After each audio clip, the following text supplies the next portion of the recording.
بسم اللہ الرحمن الرحیم۔ السلام علیکم عزیز طلبہ کرام، آج سبق نمبر 135 ہے اور آج شرکت کی اقسام کی تفصیل ہم پڑھیں گے۔ سبق نمبر 134 کے اندر ہم نے شرکت کا خارجی مفہوم اور اس کی بنیادی طور پر اقسام کر لی تھی کہ صحیحہ، فاسدہ، پھر صحیحہ میں شرکت املاک اور شرکت عقود۔ املاک کی محض تین بندوں نے مل کر پلاٹ یا مکان یا کوئی بھی چیز خرید لی ہے، آگے بیچنے کا ارادہ نہیں، صرف خرید لی ہے اور اپنے استعمال کے لیے، تو اس میں ہر ایک ساتھی دوسرے کے حصے کے اندر اجنبی ہوتا ہے، وہ ہم نے پڑھ لیا۔ اس میں اختیاری طور پر بھی شریک ہو سکتے ہیں کہ چیز خرید کر اس میں شریک ہو رہے، غیر اختیاری طور پر بھی ہو سکتے تھے کہ کوئی وراثت میں مل گئی یا وصیت کے طور پر کوئی مل گئی 2-3 بندوں کو تو اس میں شریک ہو گئے۔ اور دوسری قسم شرکت عقود کہ باقاعدہ عقد کی نیت سے ایگریمنٹ کر کے کاروبار کی نیت سے پیسہ لگانا یا کوئی ہنر اپنا استعمال کر کے کام کرنا، تو اور آگے پھر نفع کمانا اور نفع کما کر پھر اس میں شریک ہونا، اس کو شرکت عقود کہتے ہیں۔ شرکت عقود کی پھر ہم نے 3 قسمیں کر لی تھی بنیادی: شرکت اموال، مالوں کی آپس میں شرکت کر کے کاروبار کرنا; شرکت اعمال، ہنر اپنے مشترک ہیں اس میں شریک ہو جانا; اور شرکت وجوہ یعنی ادھار مال اٹھا کر اور اس کے اوپر آگے بزنس کر کے کاروبار کر کے نفع کمانا۔ تو آج ہم انہی کے اوپر بات کرتے ہیں اور مزید انشاءاللہ چیزوں کو کھولتے ہیں اور کتاب سے جا کر دیکھتے ہیں۔ تو یہ ہے جی ہماری کتاب الشرکت۔ یاد رکھیں جو شرکت سے متعلق جدید بہت ساری اقسام ہیں، مثلا جتنی بھی کمپنیاں چل رہی ہیں تو ان کمپنیوں میں بھی بہت سارے لوگ مل کر انہوں نے رقم انویسٹمنٹ کی ہوتی ہے اور اس میں پھر آگے مل کر آگے کمپنی چل رہی ہوتی ہے اور اس میں جو بھی پروفٹ آتا ہے وہ ان میں مشترکہ ہوتا ہے، شریک ہوتے ہیں۔ تو اس میں شرعی ضوابط کیا کیا ہوتے ہیں وہ ہم آج اصولی طور پر بنیادی شرکت کی چیزیں پڑھ رہے ہیں، پھر اس کے اوپر آپ آگے جا کر اگر آپ اسٹڈی کریں، بڑی کتب کو پڑھیں تو انشاءاللہ آپ کو بات سمجھ میں آئے گی، لیکن بنیادی اقسام کو ہم قدوری کے اندر اس پہ ہی فوکس کریں گے۔ بہت زیادہ ہم چیزوں کو کھول کر یہاں اس میں نہیں پڑھ سکتے کیونکہ یہ کتاب ہی مختصر ہے اور متن ہے، متن میں صرف اتنی بات ہو سکتی ہے۔ کتاب الشرکہ، الشرکۃ علی ضربین، شرکت کی 2 قسمیں ہیں: شرکت املاک و شرکت عقود، شرکت املاک اور شرکت عقود، یعنی یہ یہاں پہ شرکت صحیحہ چل رہی ہے، یعنی شرکت فاسدہ کا ذکر آگے آئے گا آخر میں۔ شرکت صحیحہ چل رہی ہے اور پھر شرکت صحیحہ کی 2 قسمیں ہیں: شرکت املاک اور شرکت عقود۔ فشرکت الاملاک، پہلی قسم جو ہے العین، کوئی کسی عین چیز کا یرثھا رجلانی، 2 آدمی یا 2 سے زیادہ آدمی شریک ہو جائیں، او یشتریانھا، یا اس کو خرید لیں۔ یرثانی یعنی غیر اختیاری طور پر ان کی ملکیت میں آ گئی اور وہ شریک ہو گئے۔ یشتریانھا اختیاری طور پر انہوں نے کوئی چیز ماس خریدی ہے، پلاٹ خرید لیا اور اس میں رہائش رکھنی ہے، مکان بنانا ہے، یا مکان خرید لیا دونوں نے مل کر، گاڑی خرید لی دونوں نے مل کر اپنے استعمال کے لیے، دفتر میں آنا جانا ان کا ہوگا، تو یہ ہوگا جی شرکت املاک، یعنی ملکیت کے اندر کسی چیز کو لے کر آ گئے ہیں۔ تو اس کا حکم کیا ہے؟ فلا يجوز لأحدهما ان يتصرف في نصیب الآخر الا بإذنه، تو جائز نہیں ہے دونوں میں سے ایک کے لیے کہ وہ تصرف کریں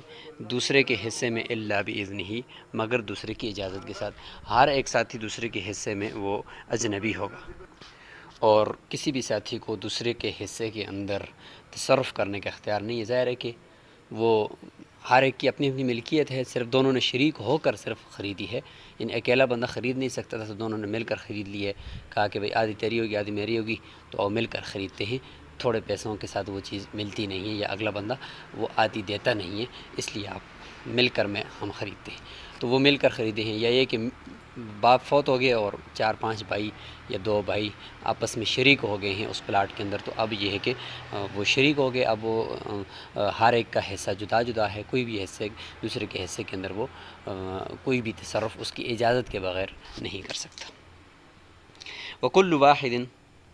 منہما، دونوں میں سے ہر ایک، فی نصیب صاحبہ، کل اجنبی، دوسرے کے ساتھی کے حصے میں اجنبی کی طرح ہوگا۔ ہاں، آپس میں رضامندی کے ساتھ باریاں تقسیم کر سکتے ہیں۔ اگر گاڑی شریک ہے تو بھئی اتنے دن آپ استعمال کریں گے، اتنے دن میں استعمال کروں گا، اور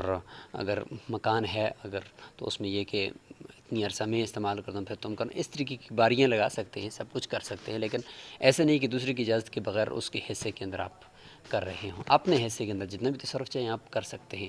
نہ دوسری کی طرف سے آپ وکیل ہیں کہ اس کے حصے کو بیچیں یا آگے کچھ اس کے اندر کریں تصرف، نہ اس کی طرف سے کوئی کفیل ہیں کہ بھئی اس کے اوپر کوئی لین دین ہوا معاملہ تو وہ آپ نمٹا رہے ہوں، نہیں، ایسا نہیں ہوگا۔ تو یہ ہوگی شرکت املاک کا طلب، اور یہ یہاں پہ اس کو بیان کرنا مقصود نہیں ہے، کیونکہ یہاں پہ شرکت کو کا جو باب لایا ہے وہ معاملات کے طور پر لایا ہے کہ آگے بزنس آپ کریں گے تو کیسے کریں گے، شریک ہو کر، دو چار آدمی مل کر، تو اس کے لیے اس کو لایا ہے۔ تو اس لیے یہاں پہ جو بنیادی جو تفصیل کریں گے وہ یہ کریں گے۔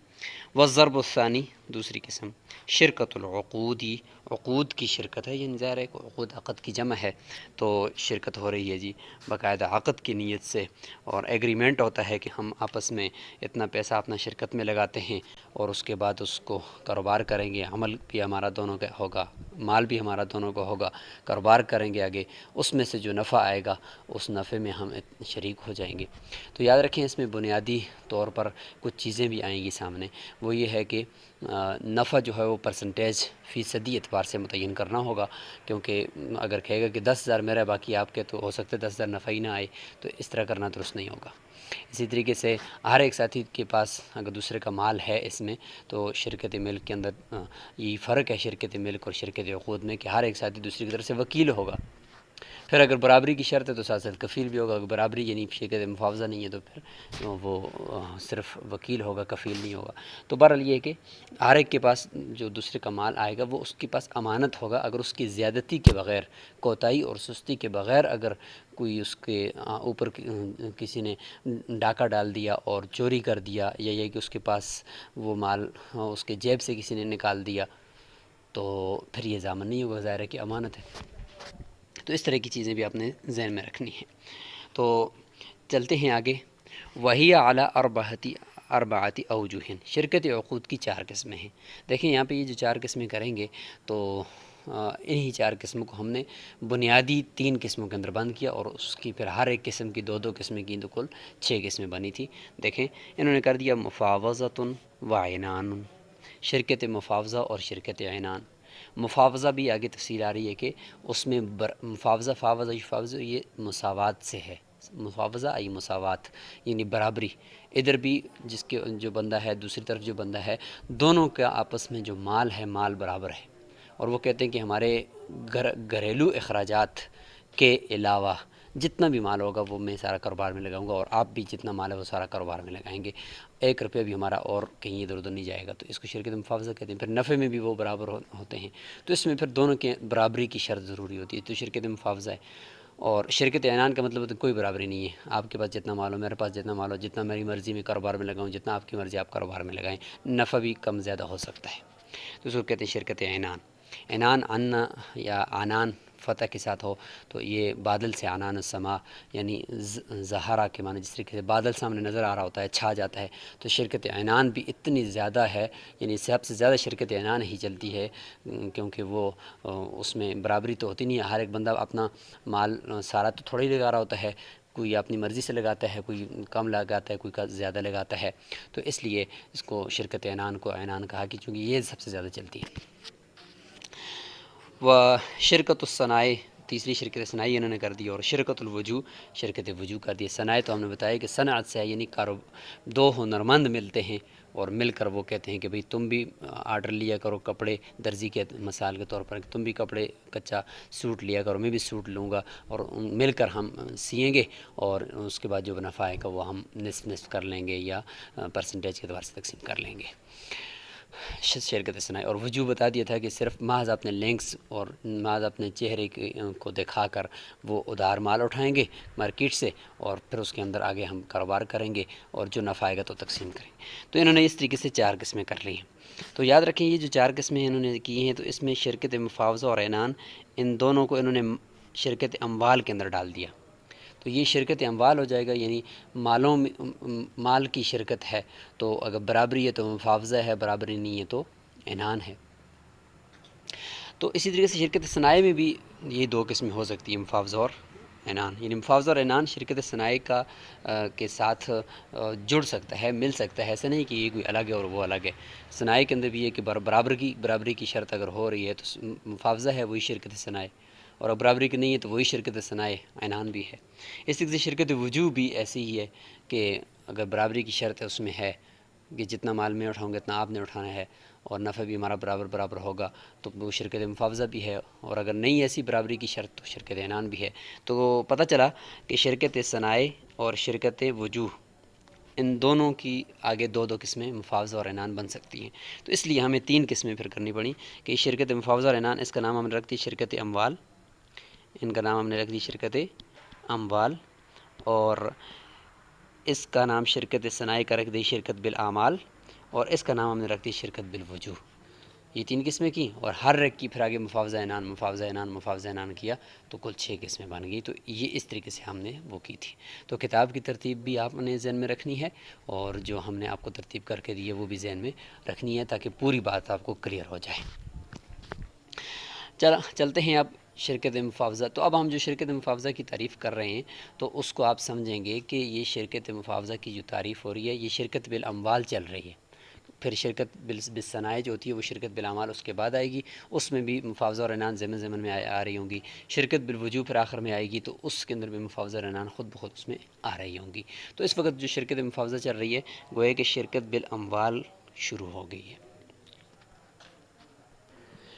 تو شرکت اموال شروع ہوگی، اس کی 2 قسمیں شرکت مفاوضہ اور شرکت عنان کر لیتے ہیں۔ تو فاما شرکت المفاوضتی، پر جہاں تک بات شرکت مفاوضہ کی ہے تو مفاوضہ کا معنی ہم نے بتا دیا مساوات سے ہے، برابری سے ہے، فاوضہ یفاوض باب مفاعلہ سے۔ تعریف آگے بھی ہو رہی ہے کہ فہی ان یشترط الرجلان، وہ یہ ہے کہ 2 شخص شرط لگا دیں، 2 سے زیادہ بھی ہو سکتے ہیں، کمپنیوں میں تو کئی جو ہے وہ پارٹنر ہوتے ہیں، مل کر وہ کمپنی چلا رہے ہوتے ہیں، تو وہ شرط کیا لگا لیں کہ فیتساویان فی مالہما و تصرفہما و دینہما، کہ وہ شرط لگا دیتے ہیں کہ ہم ایسا کریں گے کہ وہ دونوں برابر ہوں گے مال کے اندر بھی، بھئی جتنا میرا مال ہے سارے کا سارا میں بھی کاروبار میں لگاؤں گا گھریلو اخراجات کے علاوہ، اور جتنا آپ کا آپ بھی سارے کا سارا بزنس میں لگائیں گے، اور تصرف بھی برابر ہوگا کہ جو کام میں کر سکتا ہوں وہ آپ بھی کر سکیں، اور جو میں نہیں کر سکتا ہوں وہ آپ بھی نہ کر سکیں۔ ایسا نہیں کہ کچھ کام میں کر سکتا ہوں لیکن آپ نہیں کر سکتے، مثال کے طور پر ایک آدمی آزاد ہے دوسرا غلام آپس میں مل گیا، تو غلام کی بہت سارے تصرفات نہیں کر سکتا غلام، ظاہر وہ مولا کی اجازت کا پابند ہوتا ہے، اور آزاد کر سکتا ہے۔ اس طریقے سے دین کے اندر بھی ہم برابر ہوں گے۔ ظاہر ہے کہ کافر اور مسلمان کی آپس میں شرکت مفاوضہ نہیں ہو سکتی، شرکت عنان تو ہو سکتی ہے، مفاوضہ نہیں ہو سکتی، کیونکہ اس میں دین کے اندر برابری ضروری ہے، کیونکہ دین اگر ایک مسلمان ہے تو وہ شراب اور خنزیر کی خرید و فروخت نہیں کر سکتا، جبکہ ادھر سے جو کافر ہوگا غیر مسلم ہوگا وہ کر سکے گا، تو تصرف میں پھر برابری نہیں ہوتی، اس لیے دین کے اندر برابری بھی ضروری ہے۔ اس لیے فرمایا کہ فیجوز بین الحرین، لہٰذا یہ شرکت مفاوضہ درست بھی ہوگی تو 2 آزاد لوگوں کے درمیان، المسلمینی 2 مسلمان ہونے چاہیے، 2 یا 2 سے زیادہ لیکن مسلمان ہوں، البالغینی بالغ ہوں، العاقلینی عاقل ہوں عقل مند ہوں، اگر ایک مجنون ہے تو ظاہر وہ تو کوئی تصرف نہیں کر سکتا۔ تو شرکت مفاوضہ بہت کم ہوتی ہے، اور بہت ہی کم ہوتی ہے، اور کڑی شرائط ہوتی ہیں اس میں، چونکہ برابری ہے، اور اس میں بھی اگر کسی ایک کے پاس مال زیادہ آ گیا درمیان میں بیچ میں اور ایک کے پاس کم ہے تو یہ فوراً شرکت عنان بن جاتی ہے، فوراً ہی کنورٹ ہو جاتی ہے شرکت عنان کے اندر، اور شرکت مفاوضہ ختم ہو جاتی ہے۔ تو اس لیے اگر ہے مفاوضہ تو اس میں پھر برابری ضروری ہوتی ہے۔ ولا يجوز بین الحر والمملوک، لہٰذا آزاد اور غلام کے درمیان نہیں ہوگی کیونکہ تصرف میں برابری نہیں ہے۔ ولا بین الصبی والبالغ، اور نابالغ اور بالغ کے درمیان میں یہ نہیں ہو سکتی کیونکہ اس میں بھی ایسا ہے کہ وہ شرط نہیں پائی جا رہی اس میں تصرف کی، برابری کی۔ ولا بین المسلم والکافر، اور مسلمان اور کافر کے درمیان بھی نہیں ہو سکتی، کیونکہ ان میں بھی تصرف کے اندر برابری جو ہے وہ ممکن نہیں ہے، لہٰذا ایسے ہو سکتی۔ اسی طرح وتنعقد علی الوکالۃ والکفالۃ، یہ اس کا حکم ہو جائے گا کہ یہ جب منعقد ہوتی ہے تو وکالت اور کفالت دونوں پر منعقد ہوتی ہے۔ وکالت کا مطلب ہوتا ہے کہ ہر ایک شریک دوسری کی طرف سے وکیل ہے اس کا مال کے اندر تصرف کرنے کا، کہ مال لے گا اور مارکیٹ سے جا کر مال اٹھائے گا، ٹرک میں اس کو لوڈ کرے گا، پھر دکان تک لے کر آئے گا، مارکیٹ تک لے کر آئے گا، کمپنی تک لے کر آئے گا، تو وہ ایک دوسرے کی طرف سے وکیل ہیں، مل کر دوسری کی طرف سے وہ کام کر رہے ہوتے ہیں۔ کبھی کبھار ایسا بھی ہوتا ہے کہ کام ایک ہی کر رہا ہوتا ہے، دونوں کا ایگریمنٹ ہوتا ہے کہ بھائی مال ہمارا ہے، کبھی میں کروں گا کبھی آپ کریں گے، کبھی دکان پر میں بیٹھوں گا کبھی آپ بیٹھیں گے، یا دونوں بیٹھیں گے، وہ آپس میں ہو رہا ہوتا ہے۔ ایک ہوتا ہے ساتھ اس کا سلیپنگ پارٹنر ہوتا ہے جو کام نہیں کرتا، اور ایک ہوتا ہے ورکنگ پارٹنر جو ہوتا ہے وہ ساتھ باقاعدہ کام کر رہا ہوتا ہے، تو جو بھی ہو اس میں طے ہو رہا ہوتا ہے، تو وکیل ہوتے ہیں ایک دوسرے کے۔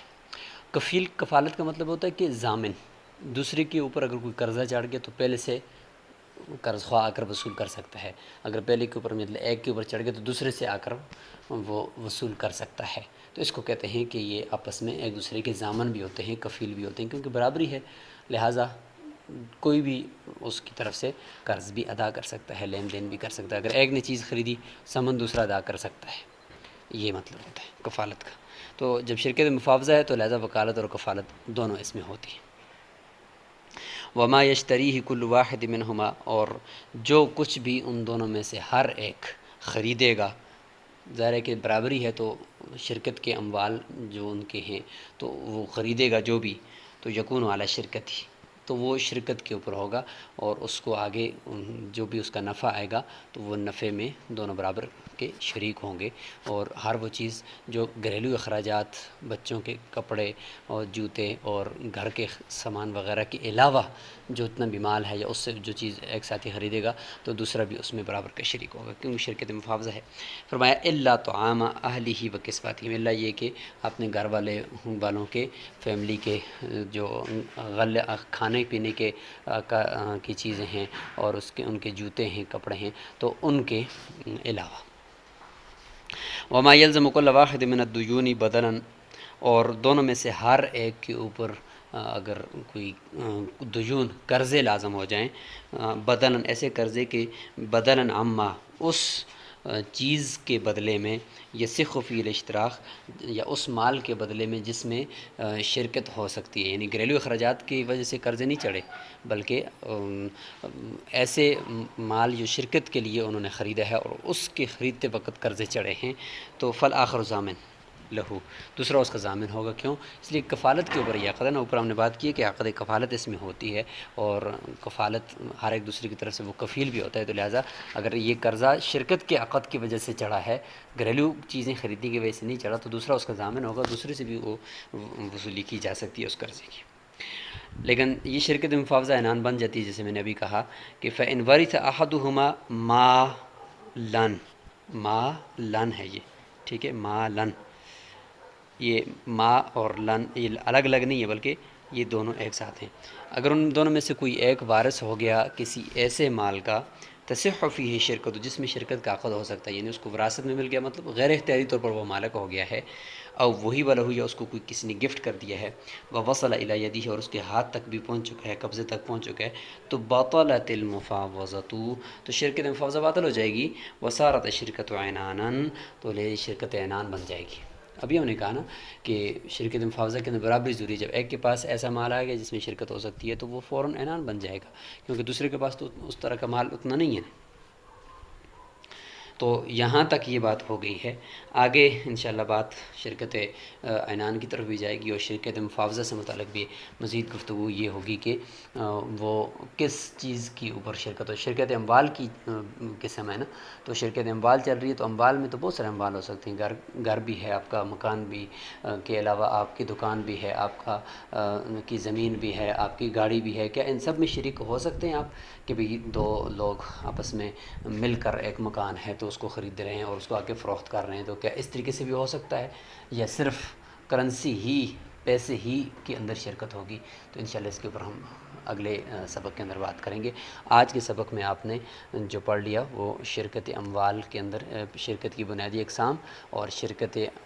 عقود کے اندر پھر شرکت اموال کی پہلی قسم شرکت مفاوضہ اور اس کا حکم، اس کو اچھی طریقے سے آپ نے ذہن نشین کرنا ہے۔ السلام علیکم ورحمۃ اللہ وبرکاتہ۔